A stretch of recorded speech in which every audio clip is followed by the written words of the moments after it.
చెప్పాలా? రెడీయా? టిఆర్ఎస్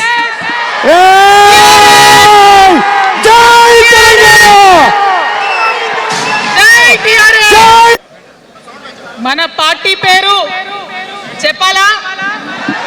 రెడీయా? టిఆర్ఎస్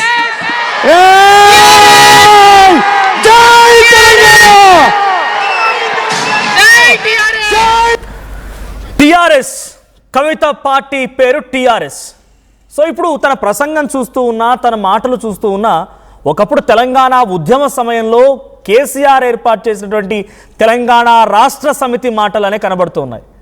ఒకే ఒక్క నోటిఫికేషన్తో 4 లక్షల ఉద్యోగాలను భర్తీ చేస్తానని చాలామంది యువకులు అక్కడికి వచ్చి, అక్క నేను చదువుకున్న చదువుకి ఉద్యోగం లేదు అని అంటే ఆ ఉద్యోగాన్ని క్రియేట్ చేసే బాధ్యత మీ అమ్మ తీసుకుంటుంది అని అంటున్నాడు. అంటే కవిత తనేం చెప్తున్నారంటే మీ తల్లి మీ అమ్మ అని అంటే తనని తాను చెప్పుకుంటున్నారు. ఆవిడ మీ అమ్మ అని అంటే ప్రజల దృష్టిలో ఇప్పుడు కవిత, సో మీ అమ్మ తీసుకుంటుంది అని చెప్తున్నారు.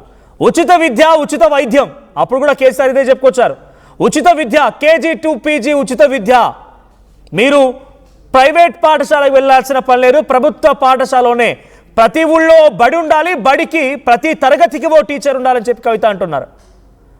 ఉచిత వైద్యం విషయంలో కూడా ఇదే రకంగా మన హాస్పిటల్స్ అన్నింటినీ కూడా కార్పొరేట్ హాస్పిటల్ తనిఖీలో చేస్తామని చెప్పి కేసీఆర్ నాడు టీఆర్ఎస్ పార్టీ ఆవిర్భవించిన సమయంలో చెప్పుకొచ్చారు. ఇంటికి ఒక ఉద్యోగం కూడా అని కూడా ఆయన చెప్పుకొచ్చే ప్రయత్నం చేశారు.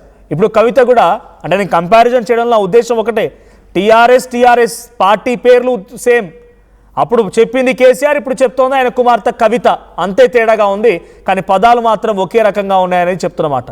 ఇక్కడ ఇంకొక ఇంట్రెస్టింగ్ విషయం ఏంటంటే, జనరల్గా ఒక ప్రభుత్వ కార్యాలయానికి వెళ్తే రైతు అని చెప్పగానే చాలా చులకనగా చూస్తారు. ఎందుకంటే నీ ఒంటిపై చొక్కా సరిగ్గా ఉండదు, నీకు ధోతి సరిగ్గా ఉండదు, నిన్ను కనీసం పట్టించుకునే వాళ్ళు ఉండరు. అదే సూటు బూటు వేసుకునే వాళ్ళు వస్తే కూర్చోబెట్టి టీ కాఫీలు ఇచ్చి సమస్య ఏంటి తెలుసుకొని పరిష్కారం చేసి వెళ్తారు. సో అటువంటి పరిస్థితి ఇప్పుడు ఉండదు. రైతులకు ప్రత్యేక కౌంటర్ పెడతాం మన ప్రభుత్వం వచ్చిన తర్వాత, టీఆర్ఎస్ ప్రభుత్వం వచ్చిన తర్వాత రైతులకు సపరేట్ కౌంటర్ పెడతాం. ఆ కౌంటర్ దగ్గరికి రైతు వెళ్లాల్సిందే, సమస్య చెప్పాల్సిందే, నీకు కూర్చోబెట్టి మరి సమస్యని పరిష్కారం చేయాల్సిందే. ఇవన్నీ కూడా గతంలో తెలంగాణ ఉద్యమ సమయంలో చెప్పుకున్న మాటలు. రాత్రి సమయంలో కరెంట్ వస్తుంది, కరెంటు పోయే కాడికి రైతన్న పోతే పాము గుడుతుందో తేలు గుడుతుందో పానాలు ఏమైపోతాయి అని చెప్పి ఆ రోజు కేసీఆర్ మాట్లాడుకొచ్చారు. ఇవన్నీ మాట్లాడుతున్నటువంటి గతంలో కేసీఆర్ మాటలు మళ్ళీ ఇక్కడ రెప్లికేట్ అవుతున్నాయా అంటే దాదాపుగా అదే విధంగా ఉంది. సో చాలామంది సీనియర్లు ఇప్పుడు తెలంగాణ రాజకీయాన్ని సుదీర్ఘంగా అనుభవం అంటే చూస్తున్నటువంటి తెలంగాణ ఉద్యమకారులు కూడా దీనిపై రియాక్ట్ అవ్వాల్సిన అవసరం ఉంటుంది. మరి ఎలా రియాక్ట్ అవుతారో చూడాలి.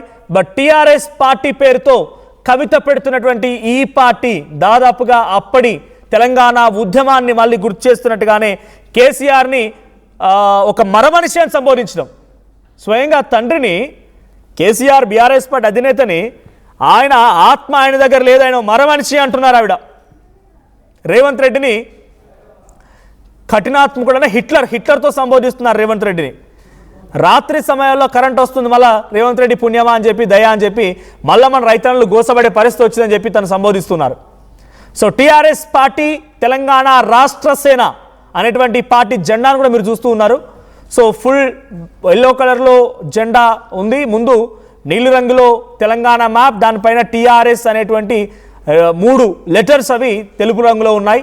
సో కింద olive green, so yellow blue and green, మేము చెప్పినట్టుగానే ఎల్లో బ్లూ అండ్ గ్రీన్ 3 రంగుల కాంబినేషన్లతో ఆ పార్టీ జెండా ఉంది. ఇది ఆ జెండా.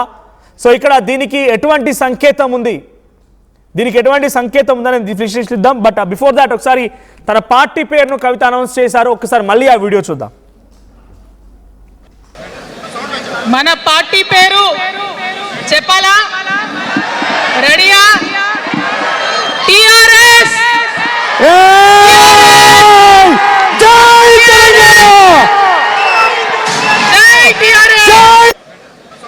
మన పార్టీ పేరు చెప్పాలా?